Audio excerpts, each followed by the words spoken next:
하나님의 말씀은 창세기 21장 1절부터 7절 말씀입니다. 오늘은 하나님의 약속은 반드시 이루어진다 라는 제목으로 하나님의 말씀을 증거하겠습니다. 육상에서 단거리 경주와 장거리 경주는 모든 면에서 다릅니다. 단거리는 짧은 거리에서 뛰어야 하기 때문에 단시간에 모든 힘을 쏟아부어 뛰어야 합니다. 그러나 장거리는 그렇게 하면 금방 지치죠. 장거리 선수는 오래 달릴 수 있는 지구력이 필요합니다. 왜 그렇습니까? 장거리는 끝까지 오래 달려야 하기 때문에 그렇습니다. 어떨 때는 오르막도 있고 내리막도 있고 꼬불꼬불한 길도 있는가 하면 직선로도 있습니다. 쉬운 길도 있는가 하면 어렵고 힘든 길도 있습니다. 신앙생활도 마찬가지죠. 신앙생활은 단거리 코스가 아니라 장거리 코스입니다. 오르막도 있고 내리막도 있습니다. 쭉 뻗은 길도 있는가 하면 꼬불꼬불하고 어떤 때는 도대체 길이 보이지 않을 때가 많습니다. 그래서 히브리서 12장 1절과 2절의 말씀에 보면 이러므로 우리에게 구름같이 둘러싼 허다한 증인들이 있으니 모든 무거운 것과 얽매이기 쉬운 죄를 벗어버리고 인내로서 우리 앞에 당한 경주를 하며 믿음의 주요 또 온전케 하시는 이인 예수를 바라보자. 그는 그 앞에 있는 기쁨을 위하여 십자가를 참으사 부끄러움을 개의치 아니하시더니 하나님 보좌 우편에 앉으셨느니라. 이렇게 말씀하고 있습니다. 우리의 신앙생활은 장거리 경주와 같습니다. 장거리 경주에서 가장 중요한 것은 인내입니다. 기다린다고 하는 것은 그 어느 형태이든 인내를 요구합니다.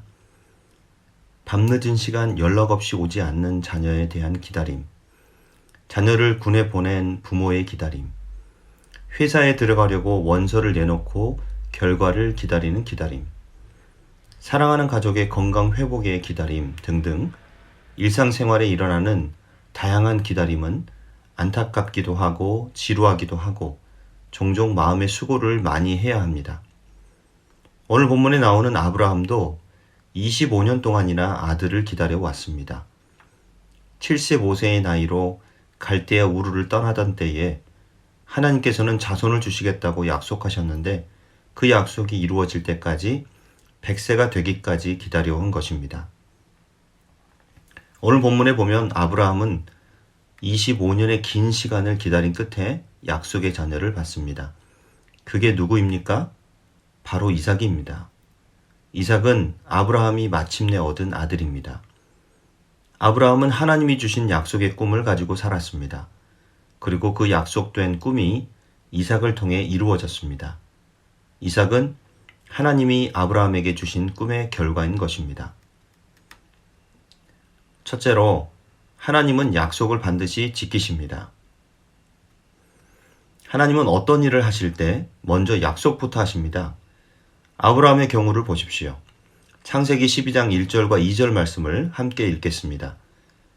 여호와께서 아브라함에게 이르시되 너는 너의 고향과 친척과 아버지의 집을 떠나 내가 내게 보여줄 땅으로 가라. 내가 너로 큰 민족을 이루고 내게 복을 주어 내 이름을 창대하게 하리니 너는 복이 될지라. 하나님은 아브라함에게 이렇게 약속해 주셨습니다. 여기서 큰 민족을 이루어 주겠다는 말씀은 후사, 즉 자녀를 주시겠다는 말씀입니다. 하지만 이때 아브라함의 나이가 75세였습니다. 창세기 13장 16절에서도 약속해 주셨습니다. 내가 내 자손이 땅의 티끌 같게 하리니 사람이 땅의 티끌을 능히 셀 수 있을진데 내 자손도 세리라. 그리고 창세기 15장에도 약속의 말씀이 나옵니다. 하나님께서 말씀하십니다. 아브라함아 두려워하지 말라. 나는 내 방패요 너의 지극히 큰 상급이니라. 그러자 아브라함이 대답합니다. 아브라함이 이르되 주 여호와여 무엇을 내게 주시려 하나이까? 나는 자식이 없사오니 나의 상속자는 이 다메섹 사람 엘리에셀이니이다. 그때 하나님께서 이런 약속을 하십니다. 창세기 15장 4절에서 5절 말씀입니다. 여호와의 말씀이 그에게 임하여 이르시되 그 사람이 내 상속자가 아니라 내 몸에서 날 자가 내 상속자가 되리라 하시고 그를 이끌고 밖으로 나가 이르시되 하늘을 우러러 무별을 셀 수 있나 보라. 또 그에게 이르시되 내 자손이 이와 같으리라. 창세기 17장 16절에도 약속의 말씀이 나옵니다. 내가 그에게 복을 주어 그가 내게 아들을 낳아주게 하며 내가 그에게 복을 주어 그를 여러 민족의 어머니가 되게 하리니 민족의 여러 왕이 그에게서 나리라. 그리고 창세기 18장 14절에도 나오죠. 여호와께 능하지 못한 일이 있겠느냐? 기한이 이를 때에 내가 내게로 돌아오리니 사라에게 아들이 있으리라. 자, 여러분 보십시오. 하나님께서는 한 번만 약속하신 것이 아닙니다. 여러 번 약속하셨습니다. 하나님께서는 한 번만 말씀하셔도 약속을 지키실 터인데 왜 이렇게 여러 번 말씀하셨을까요? 그 이유는 아브라함이 반신반의했기 때문입니다. 하나님을 온전히 신뢰하지 못했다는 말입니다. 만약 아브라함이 하나님의 약속의 말씀에 예 하고 온전히 믿고 기다렸다면 하나님께서 여러 번 말씀하지 않으셨을 것입니다. 만약 아브라함이 하나님의 약속의 말씀에 예 믿습니다 하고 잘 기다렸다면 하갈을 첩으로 얻는 갈등과 아픔이 없었을 것입니다. 쓸데없는 고생을 하게 된 것이죠. 그렇다면 하나님께서 어떤 일을 하실 때 약속부터 하신다는 것은 어떤 의미가 있을까요? 하나님은 전지전능하신 분이시기에 그냥 하셔도 완벽하게 일을 하실 것입니다. 그럼에도 불구하고 약속하고 일하신다는 것은 두 가지 의미가 있습니다. 첫째로 하나님은 즉흥적으로 일하시지 않으신다는 것을 뜻합니다. 생각나는 대로 일하지 않으십니다. 둘째로 하나님은 우리 한 사람 한 사람에 대하여 계획을 갖고 돌보신다는 것을 뜻합니다. 왜 그렇습니까? 우리가 그렇게 중요한 사람이기 때문입니다. 우리가 중요한 사람이 아니라면 우리를 향해 어떤 일을 하실 때 계획도 없이 즉흥적으로 일하실 것입니다. 하지만 하나님께 우리는 소중한 존재라는 것을 말하고 있습니다. 사실 아브라함은 하나님께 분명한 약속을 받았지만 11년 정도 지나자 거의 포기 상태에 있었습니다. 아무리 애를 써봐도 안 되자 여종 하갈을 통하여 인간적인 방법을 동원해 이스마엘을 낳습니다. 그러나 하나님은 아브라함과 사라가 생각하기에 도저히 안 될 것 같은 상황의 시점에서 하나님의 방법으로 일을 행하시는 것을 아브라함에게 보이십니다. 90세가 된 할머니, 생리도 다 끊어진 상태에서 사라는 이삭을 잉태하는 역사가 일어난 것입니다. 인간적으로 말이 안 되는 상황입니다. 그러나 그녀는 하나님의 은혜와 능력으로 잉태했습니다.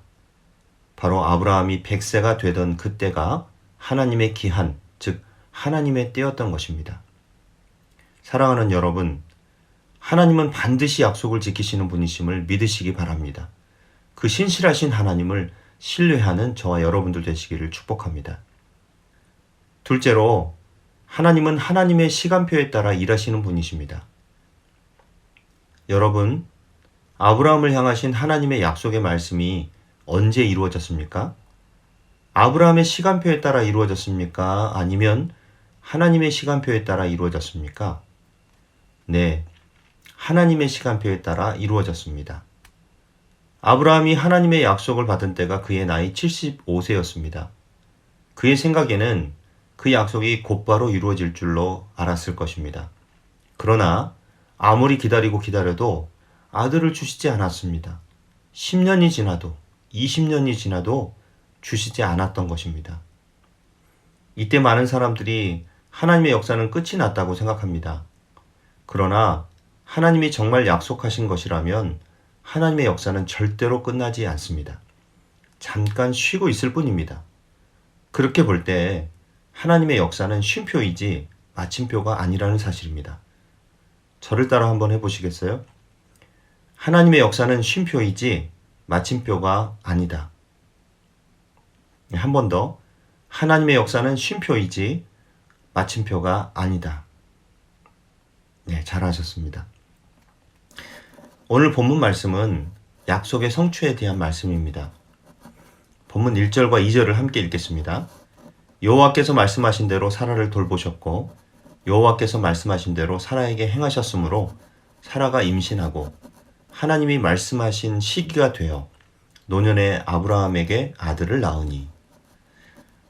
여기서 하나님께서 사라를 돌보셨다는 것은 사라에게 은혜를 베풀어 주셨다는 말씀이고, 또 사라에게 행하셨다는 것은 사라의 태를 열어 임신할 수 있는 조건을 만들어 주셨다는 말씀입니다. 하나님의 이런 역사로 아브라함의 가정에 이삭이 태어나게 되었습니다. 그런데 2절에 아주 중요한 말씀이 나옵니다. 그것은 바로 하나님이 말씀하신 시기가 되어 라는 내용입니다. 즉, 이 시간표가 아브라함의 시간표가 아닌 하나님의 시간표라는 것입니다. 우리는 우리가 정한 시간에 응답이 이루어질 것을 기대하고 소원합니다. 그러나 응답은 전적으로 하나님의 시간에 이루어지는 것입니다. 그러면 왜 하나님은 우리의 시간표가 아닌 하나님의 시간표에 따라 역사하시는 것일까요? 그 이유는 하나님의 시간표가 우리의 시간표보다 훨씬 더 낫기 때문입니다. 우리는 제한적인 존재입니다. 언제 응답되는 것이 좋은지 잘 알지 못합니다. 그것을 잘 아시는 분은 오직 하나님뿐이십니다. 그래서 응답의 시간을 하나님께 맡기는 것입니다. 누구든지 하나님께 다 맡기는 것이 아니죠. 믿음 있는 사람만이 하나님께 맡길 수 있는 것입니다. 여러분, 요셉을 보십시오. 그가 억울하게 보디발의 감옥에 갇혔을 때입니다. 애굽의 바로왕의 술 맡은 관원장과 떡 맡은 관원장이 감옥에 들어왔습니다. 요셉은 그들을 섬기게 되었습니다. 어느 날 그들이 꿈을 꾸었죠. 참 이상한 꿈이었습니다. 그때 요셉은 하나님의 지혜로 그들의 꿈을 잘 해몽해 주었습니다. 그래서 술 맡은 관원장이 복직이 되었습니다. 요셉은 그에게 감옥에서 나가시면 나를 잊지 말아 주십시오 라고 부탁했습니다. 그는 걱정하지 마라. 내가 꼭 억울함을 해결해 주겠다. 그렇게 말을 했죠. 요셉은 그의 소식이 오기를 눈이 빠지게 기다렸습니다. 그러나 아무리 기다리고 기다려도 소식은 오지 않았습니다. 성경은 이렇게 기록하고 있습니다. 술 맡은 관원장이 요셉을 기억하지 못하고 그를 잊었더라. 그는 요셉을 까마득하게 잊었습니다. 그런데 여러분, 언제 기별이 온 줄 아십니까? 만 2년 후입니다. 그러면 왜 하나님은 술 맡은 관원장이 요셉을 까마득하게 잊어버리게 내버려 두셨을까요? 그것은 바로와 직접 만날 수 있는 기회를 주시기 위해서였습니다. 만약 술 맡은 관원장이 요셉을 즉시 빼내어 주었다면 요셉은 바로왕 앞에 설 수 없었을 것입니다. 요셉은 감옥에서 나와 자유의 몸이 되었을 것이고, 그리고 그 후에는 자신의 고향 땅인 이스라엘로 돌아갔을 것이기 때문입니다. 요셉의 시간표가 아닌 하나님의 시간표에 따랐기 때문에 바로왕도 만나고, 그래서 애굽의 총리가 되어 애굽도 살리고 주변 나라들도 살리고, 특별히 아버지를 비롯해서 온 가족들을 살릴 수 있었던 것입니다. 여러분, 하나님의 시간을 기다리십시오. 그러므로 조급하게 서두르지 말아야 합니다. 중국의 대나무는 아주 특이하게 자랍니다.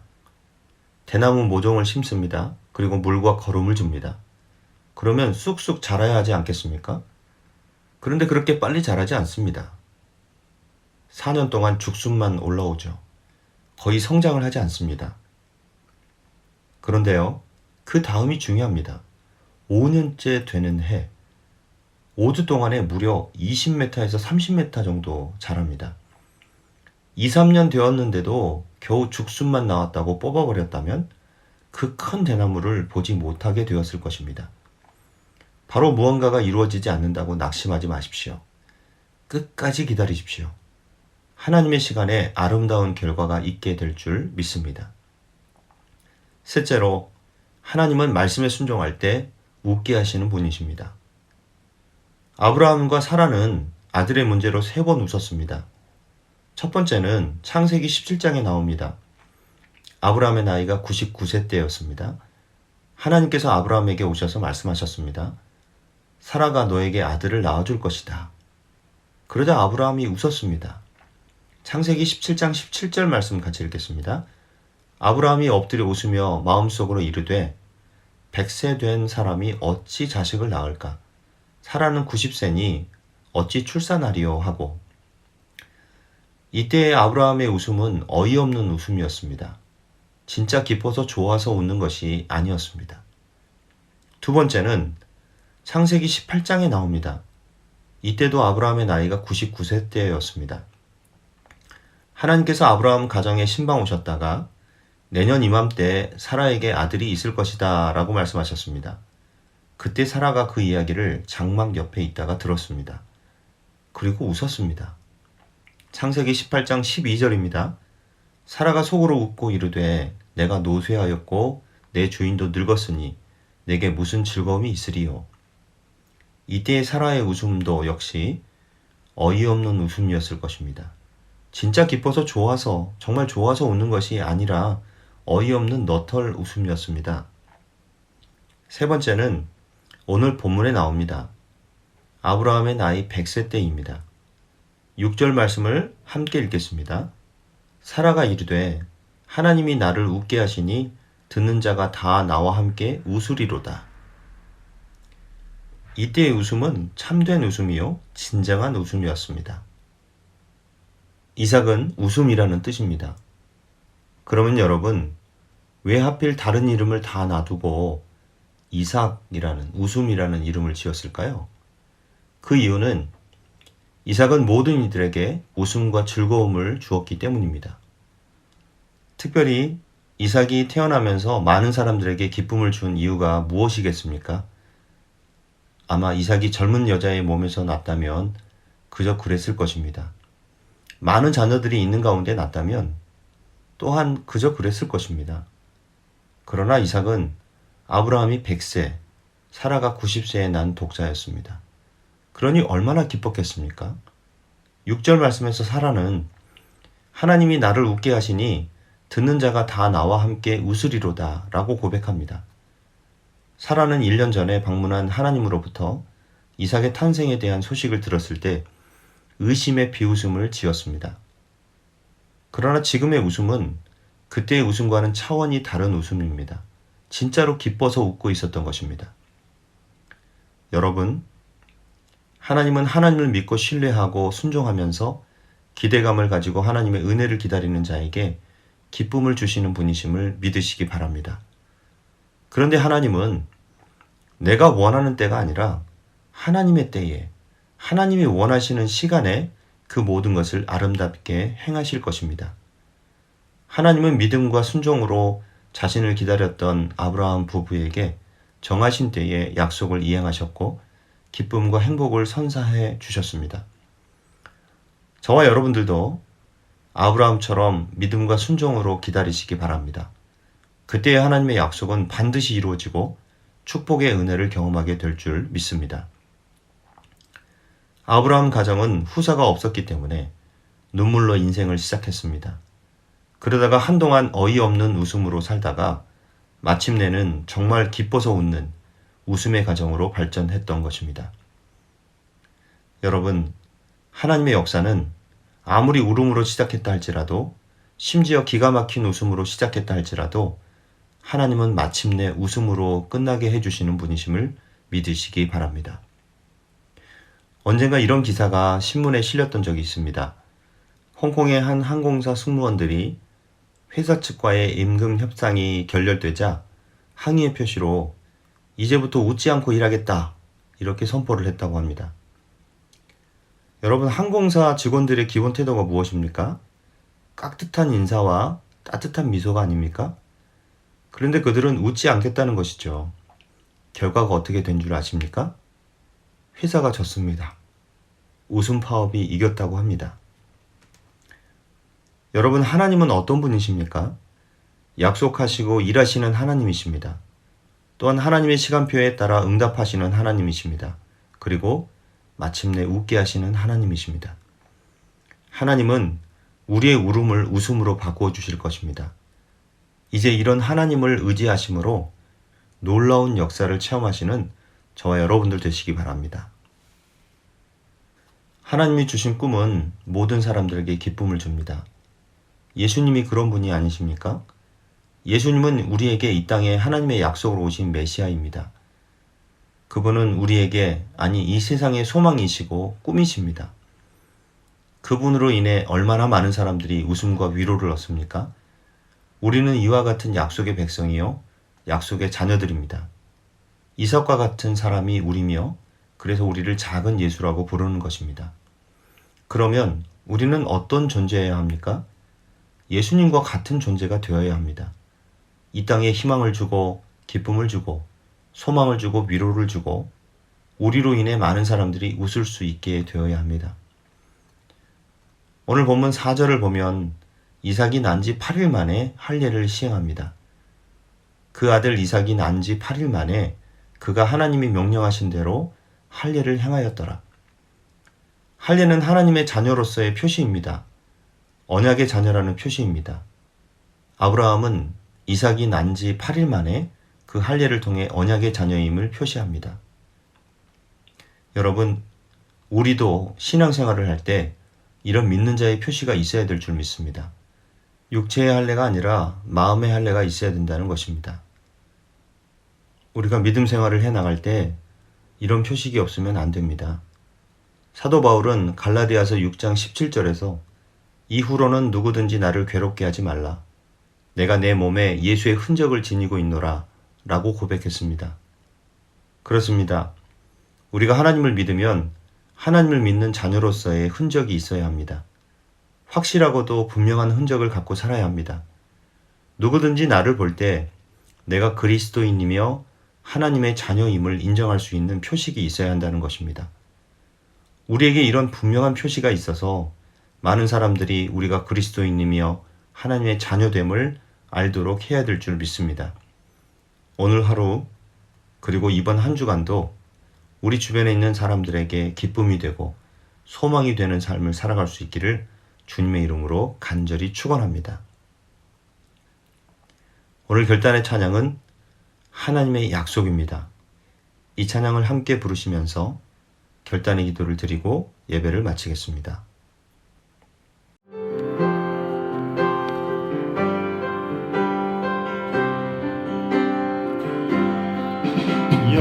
여호와는 너에게 복을 주시기를 원하며 너를 지키시기를 원하시며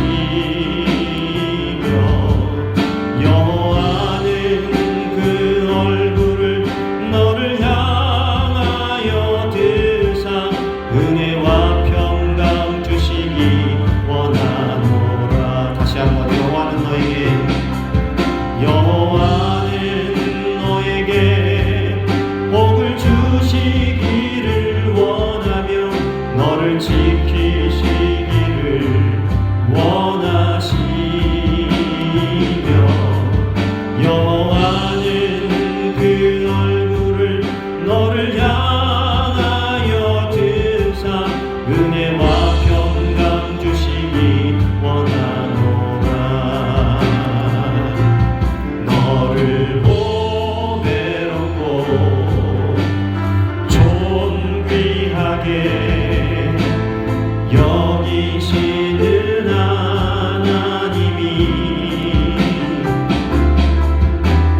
내 삶 속에서 이 약속을 신실하게 이루시리.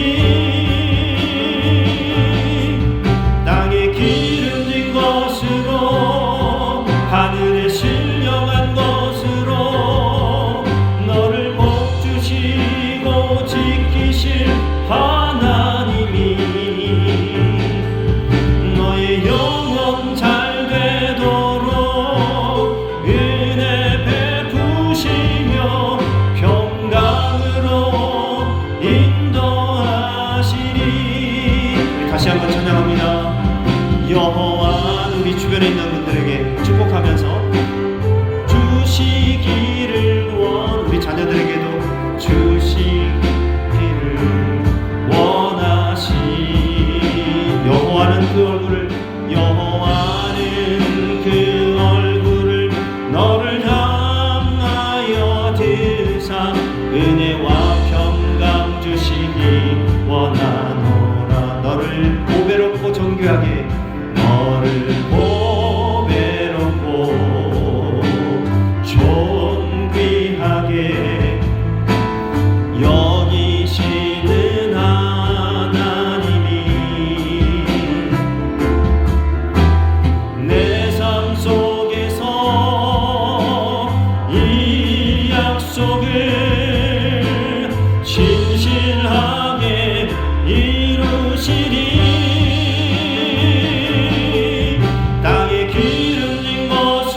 하늘에 신령한 것으로 너를 복주시고 지키실 하나님이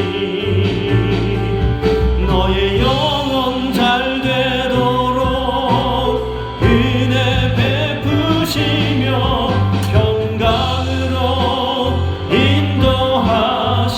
땅에 기름진 것으로